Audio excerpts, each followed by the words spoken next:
সেউজ সাংস্কৃতিক গোষ্ঠী শিল্পীবৃন্দ। শঙ্কৰ দে কিনো তোমাৰ লীলা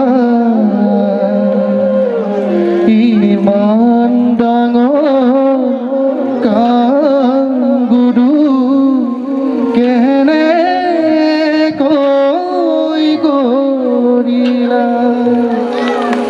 ঐ ৰাম হাতীৰ সমান ভাগৱ মাহিৰ সমান কৰি ভুৰুকতে ভৰাই থলা